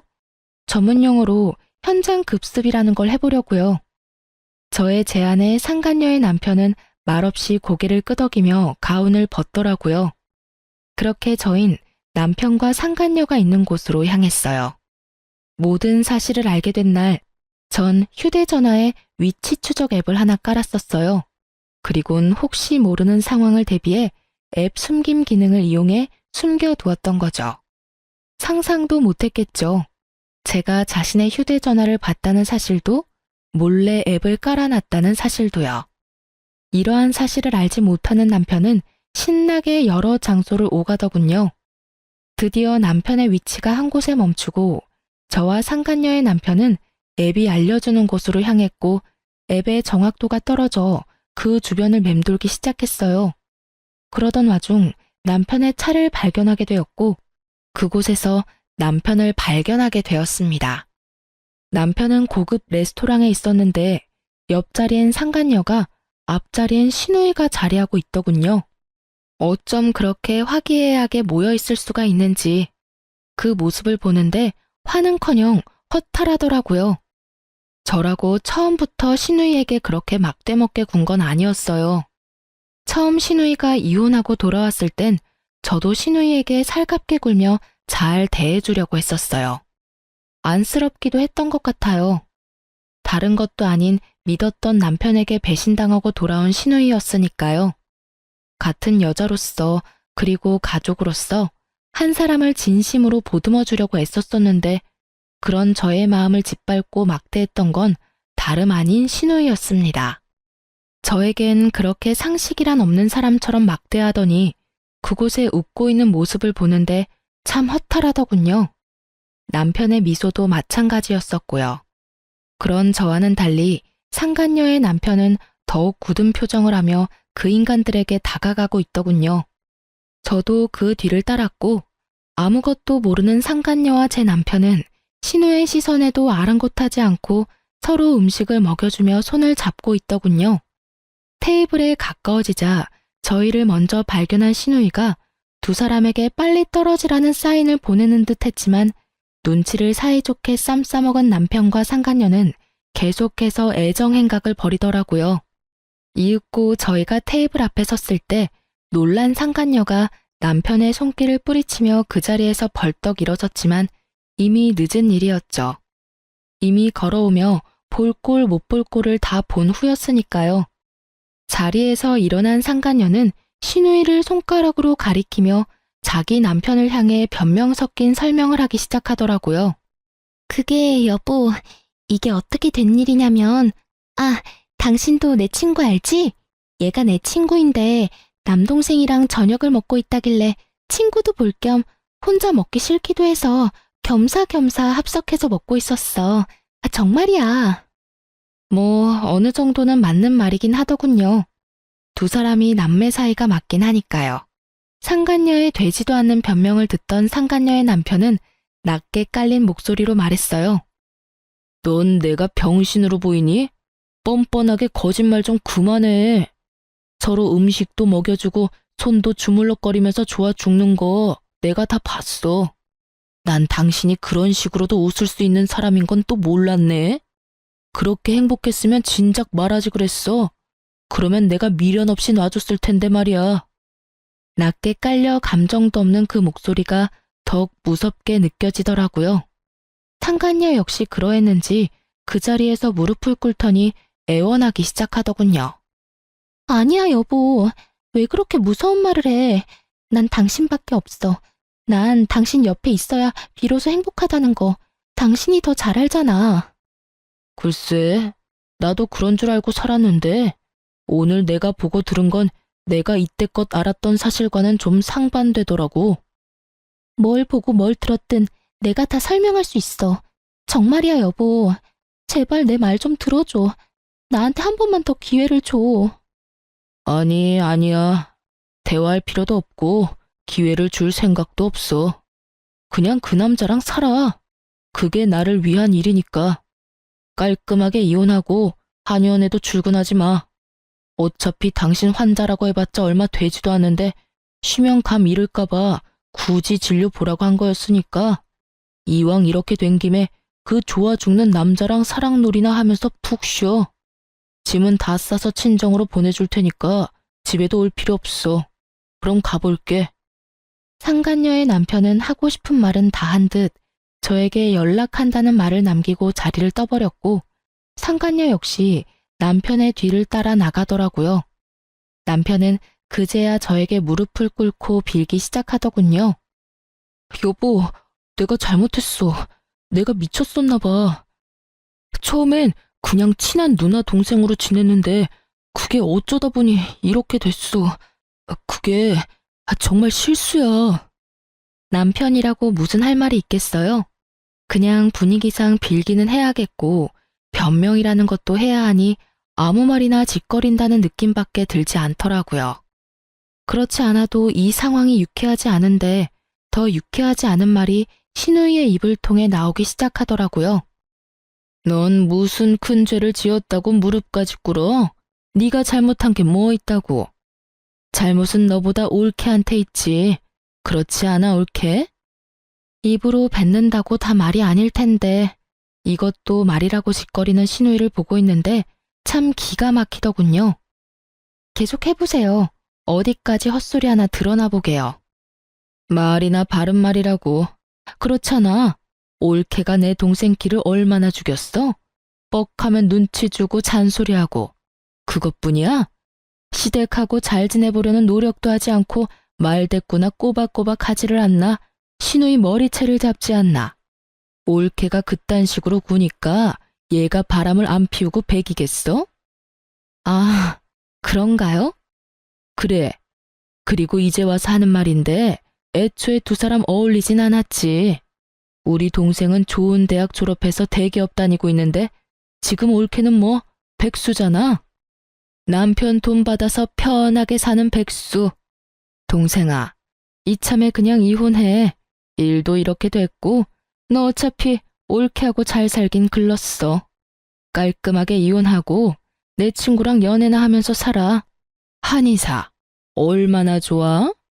연애까지 하다가 결혼까지 하면 더할 나위 없이 좋고. 저도요, 좋은 대학에 좋은 회사 다녔어요. 비록 지금은 꿈을 위해 회사를 그만두고 창업을 알아보고 있긴 하지만 생활비도 빠지지 않고 내고 있고요. 물론 창업 준비도 제가 이제껏 모은 돈으로 하고 있어요. 그런데 제가 왜 시댁에 빌붙어 살면서 일도 하지 않고 생활비조차 내지 않는 시누이에게 이딴 말이나 들어야 하는지 모르겠더군요. 어디까지 하나 들어보려고 했는데 할 수 있는 헛소리는 다 들은 것 같고 참고 더 들어줄 수도 없었기에 저 역시 참았던 말을 쏟아내 주었어요. 정말 궁금해서 물어보는 건데 형님도 남편 기죽이고 눈치 주고 해서 형님 남편이 바람 피웠어요? 그래서 이혼까지 당했고요. 뭐야? 너 말 다 했어? 다 했겠냐? 아직 한참 남았으니까 할 말 있으면 그때 해. 이혼당하고 친정에 빌붙어서 살면 조용히나 살지 이게 무슨 짓일까? 아무리 생각해도 내가 이해가 안 돼서 그래. 동생이 바람 피운다고 해도 말려야 할 판국에 여자를 소개해줘? 바람 피우라고 부추겨? 참 대단하다 대단해. 야, 너 진짜 내가 가만 안 둬? 나는 뭐 널 가만두고 싶어서 가만히 있는 줄 알아? 그 입으로 나오는 한마디 한마디가 워낙 다 개차반이라 내가 대꾸할 가치를 못 느껴서 가만히 있었어. 그런데 하는 짓도 쓰레기이니 내가 널 어떻게 해야 할지 모르겠다니까? 야! 고함을 지르며 금방이라도 저에게 달려들려는 시누이에게 전 상간녀가 먹던 와인을 그대로 뿌려버렸습니다. 남편 놈은 아무 말도 하지 않고 그저 바라만 보고 있었고 전 그런 남편 놈의 머리 위로 상간녀와 먹던 음식들을 부어버렸어요. 두 사람 다 제가 이 정도까지 할 거라 예상을 못했는지 어버버하며 와인과 음식을 닦아내기 바쁘더라고요. 쓰레기 같은 인간한테 딱 어울리는 꼴이다. 당신 이게 무슨 짓이야? 이 정도면 양호한 줄 알아. 오물을 확 부어버리고 싶은 걸 겨우 참았어. 너 아까 그 여자랑 아주 죽고 못 살더라? 한의사가 그렇게 좋았어? 사랑한다, 너밖에 없다고 난리를 부리더니 이제 와서 나한테 왜 무릎까지 꿇고 그래? 뭐? 실수? 넌 실수라는 단어의 뜻을 모르니? 그게... 내가 미안해. 내가 정신이 나갔었나 봐. 남편은 다 기어들어가는 목소리로 고개를 숙였고 시누이는 와인을 다 닦아냈는지 저를 죽일 듯이 노려보고 있더라고요. 그 한심한 두 인간과 계속 같은 장소에 있었다간 큰일을 낼 것만 같아서 중요한 한마디만 던져주고 그 자리를 벗어났어요. 그만하자, 그만해. 우리 이혼해. 집은 한동안 내가 지낼 테니까 너는 네 누나랑 같이 가. 그렇게 전 집으로 돌아왔고 소식을 전해 들은 시모에게서 전화가 오더군요. 딸도 이혼하고 돌아왔는데 아들마저 이혼이라니. 시모 입장에선 이건 절대로 말려야 한다 싶었겠죠. 아가, 이게 무슨 일이니 도대체? 이혼이라니. 말 그대로예요. 저 어머님 아들이랑 이혼하려고요. 갑자기 왜 그래? 너희 싸웠니? 아니, 아무리 싸웠다고 해도 이혼이 그렇게 쉽게 결정할 문제야? 상황이 이렇게 심각한데 이 와중에 시모에게 아무 말도 하지 않은 것 같더라고요. 숨긴다고 숨겨질 것도 아닌데. 그래서 전 있는 사실 그대로 시모에게 알려줬어요. 그냥 싸워서 헤어진 게 아니고요. 남편이 바람 피워서 이혼하고 돌아온 어머님 딸이 충격이 컸는지 자기 친구를 어머님 아들한테 소개해줬더라고요. 뭐라고? 그게 사실이야? 놀랍게도 사실이에요. 자기도 이혼했으니 동생도 이혼하길 바랬나 보죠 뭐. 동생한테 여자나 붙여주는 누나나 조강지쳐 내팽개치고 바람이나 피우는 동생이나 둘 다 참 생각도 없고 어이도 없고 상식도 없던데요. 그러니까 저한테 전화해서 이러지 말고 어머님 자식들이나 볶으세요. 전 이혼 준비로 바빠서요. 그럼 들어가세요. 모든 사실을 안 시댁에서 내심 두 사람을 쫓아내주길 바랬는데 두 사람이 그 모양 그 꼴인 건 이유가 있지 않겠어요? 모든 사실을 분명 다 알았을 텐데 시부에게선 이렇게 문자가 왔더라고요. 이야기 다 들었다. 내 이야기를 들어보니 우리 애들 탓만 아닌 것 같더구나. 자고로 집안에서 여자가 남편 내조를 잘해야 하고 시댁과의 관계에서도 여자가 잘했어야지. 오죽했으면 우리 애들이 그런 짓까지 했겠어. 그러니 너도 남 탓만 하지 말고 반성 좀 하고 조용하게 이혼했으면 좋겠구나. 웃음이 다 나더군요. 그러면서도 저딴 부모 밑에서 보고 자랐으니 저 모양 저 꼴이지 싶더라고요. 전 변호사를 만나 이혼을 진행했고 이혼이란 게 생각보다 참 쉽더라고요. 시간이 걸리긴 했지만 쉽게 이혼하게 되었어요. 상간녀 때문인지 남편은 이혼 이야기를 꺼낸 저보다 이혼을 서둘렀고 제가 이혼 당시 원했던 공동명의 집도 시누이에게 청구했던 위자료도 비교적 깔끔하게 받고 끝낼 수 있었어요. 상간녀 소송도 함께 진행했고 소송 역시 제가 원하는 방향으로 끝이 났어요. 전 남편은 저와 이혼만 하면 꽃길을 걸을 수 있다고 생각했는지 법원에서 만난 전 남편의 얼굴엔 웃음꽃이 피었더군요. 상간녀도 이혼할 것이 분명하고 한의사니 돈도 꽤 있을 거라 생각했을 테니까요. 그 아니란 생각이 얼마나 웃기던지 저 역시 웃음으로 맞대응해줬네요. 밝게 웃는 제 모습에 기분이 뒤틀린 전 남편은 괜한 시비를 걸어오더라고요. 고맙다.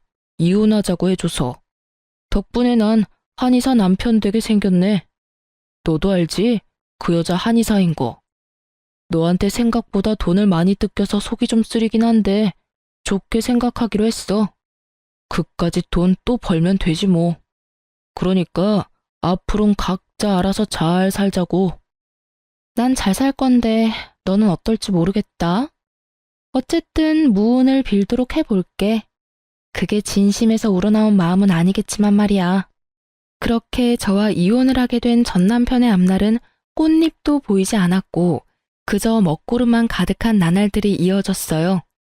제가 무사히 받을 거 다 받고 이혼했다는 소식을 전해 들은 상간녀의 남편은 그 길로 전 남편의 회사로 찾아갔고 그곳에서 난동을 피웠다고 하더라고요. 그 얌전하고 차분해 보이는 사람이 난동이라니. 쉽게 상상되진 않았지만 제대로 난동을 피운 건 맞는 것 같더라고요. 그 덕에 전 남편의 회사에 유부녀와의 외도로 이혼당한 사실이 알려져 진급도 물거품이 되고 권고사직 이야기도 오가고 있다고 하니 말이에요. 거기에다 전 남편이 믿고 있던 상간녀는 알고 보니 내세울 것은 한의사라는 것 하나뿐인 찢어지게 가난한 집 딸이라고 하더라고요. 그러거나 말거나 전 남편은 이혼하며 한몫 크게 떼 나올 수 있을 거라고 큰 꿈에 젖어 있는 것 같은데 그건 그야말로 꿈과 같은 것이었죠. 가난한 집 딸은 시집을 갈 때 맨몸으로 시집을 가게 되었고 그런 상간녀를 너무 사랑한 상간녀의 남편이 집안의 반대에도 불구하고 결혼을 진행했다고 하더군요. 1년도 채 되지 않는 짧은 결혼 생활에 나눌 수 있는 재산은 없었고 상간녀가 누리고 있던 집, 차, 심지어 한의원까지 전부 남편의 명의였기에 상간녀는 그야말로 한의사라는 타이틀 하나만을 가지고 맨몸으로 이혼을 당했다고 하더라고요. 그나마 있던 돈도 저에게 위자료로 주었으니 알거지나 마찬가지였죠. 이제 남은 건 한의사라는 타이틀이었는데 그마저도 쓸모없게 돼버렸지 뭐예요? 그 업계에 상간녀의 전 남편이 이혼했다는 소식과 함께 상간녀가 얼마나 추악한 짓을 하고 돌아다녀 이혼당하게 되었는지까지 소문이 다 나버렸다고 하니까요. 아마 한동안 취업은 어려울 것이라고 하더군요. 남편도 상간녀도 가진 것이 없으니 개업은 더욱 힘든 일이겠죠? 전 준비하던 아동복 매장을 개업해서 잘 지내고 있어요. 운 좋게도 맘카페에 소문이 좋게 나서 매출이 꾸준하게 상승하고 있어요. 사연 처음에 말씀드렸다시피 전 신우이를 마주하게 된 것은 이 아동복 매장이었는데요. 글쎄 전 신우이가 아이 옷을 사러 왔더라고요. 제가 알기론 전 신우이의 아이는 아동복을 입을 나이가 아닐 뿐더러 자기 배 아파서 낳은 자식도 버리고 이혼한 여자가 애 옷을 살 리가 없을 텐데 이상했어요. 혹시 제가 매장을 열었다는 소식을 듣고 난동을 부리러 왔나 생각하던 찰나 전 신우이의 일행을 발견하게 됐어요. 그 일행의 정체가 누구냐면 말이죠. 놀라지 마세요. 글쎄 전 신우이의 신우이들이더라고요. 그것도 3명이요. 얼마나 웃었는지 몰라요. 저를 그렇게나 죽으라고 괴롭히더니 꼴에 재혼한 집이 신우이가 3명인 집이라니. 운명이란 게 참 얄궂지 않나요? 어쨌든 전 신우이의 그 당당하다 못해 짝수 없는 모습은 온데간데 없고 신우이들에게 모진 핍박과 홀대를 당하고 있더라고요. 얼마나 혹독한지 순간 불쌍하다는 생각이 들 뻔했지 뭐예요? 저를 발견한 전 신우이는 애써 저를 회피했지만 전 일부러 그 근처로 가 옷을 골라주기도 하며 전 신우이 곁을 떠나지 않았어요. 살펴보니 짐이 꽤 많던데 그조차도 전 신우이 손에 다 들려있더라고요. 옳게 똑바로 좀 들어. 혹시나 해서 하는 말인데 바닥에 내려놓을 생각도 하지 마. 그거 다 비싼 거야. 올케가 변상할 수 있는 그런 가격대가 아니라고. 그러니까 언니, 내 짐도 잘 챙기고 있죠? 그 화장품 자칫하면 망가진다고요. 혹시나 망가지면 난 가족이고 뭐고 없어요? 언니가 다 물어내야 한다고요. 아 맞다, 올케. 식당 예약은 했지? 거기 예약 안 하면 자리도 없어. 오늘은 꼭 스시 먹고 싶은데. 했지? 아, 형님, 그게 제가 깜빡했어요. 어떻게 하죠? 그걸 나한테 물으면 어떡해. 내가 분명 잊지 말고 예약하라고 했잖아. 올케는 머리가 나빠? 아니, 아무리 머리가 나쁘다고 해도 그 쉬운 일도 못하면 어떡해? 아, 정말 짜증나. 꼴도 보기 싫으니까 떨어져서 따라와. 그러게, 내가 격 떨어지는 애랑 결혼하면 안 된다고 그렇게 말렸는데 초혼도 아니고 이혼이요 뭐가 좋다고 결혼까지 해서는 아 짜증나. 떨어지라니까. 내 말 안 들려? 죄송해요, 형님. 그렇게 전 신우이는 구석진 곳으로 가 고개를 숙이고 있더라고요. 정말 그 모습을 보는데 제가 사람을 착각했나 하는 생각마저 들더군요. 새 여자는 쇼핑을 마쳤는지 계산대 앞으로 왔고 저는 저희 가게에서 제일 잘 나가는 양말과 손수건을 챙겨주며 새 여자에게 이렇게 말했어요. 여러모로 고생이 많으시네요. 앞으로도 수고해주세요. 화이팅입니다. 시집살이 시키는 것도 고생이 많고 앞으로도 잘 부탁한다는 뜻이었어요. 제 말에 의아해하던 새 여자는 의아함도 잠시 저에게 친절하다면서 칭찬을 하며 감사하단 말을 전한 후 선물을 챙겨 나가더군요. 그 뒤를 대역 죄인처럼 쫓아가는 전 신우이의 뒷모습을 보고 있는데 정말 10년 묵은 채증이 내려가는 기분이더라고요. 모든 사실이 밝혀지고 난 후에도 미안하단 사과도 한마디 없이 당당한 전 신우이의 모습에 우라가 치밀어 올랐는데 그 우라가 한 방에 쑥 하고 내려가더군요. 그렇게 떠난 전 신우이는 다시 가게를 찾아오거나 하는 그런 일은 없었어요. 그 성정에 반성이라는 걸 했을 리는 없고 그딴 꼴을 보였으니 부끄럽기도 했겠죠. 전 요즘 바쁘게 살고 있어요. 오직 오프라인으로만 진행하고 있던 일을 이제 온라인 스토어도 함께 진행해 볼 예정이에요. 여기저기 살펴보니까 라이브 방송도 많이들 하시는 것 같아 시간 날 때마다 공부하고 있답니다. 제가 열심히 하는 만큼 결과가 따라와 주겠죠? 바쁘긴 하지만 하루하루가 참 보람차고 행복하네요. 이로써 저의 긴 사연도 끝이 났어요. 긴 사연 들어주신 여러분, 감사합니다.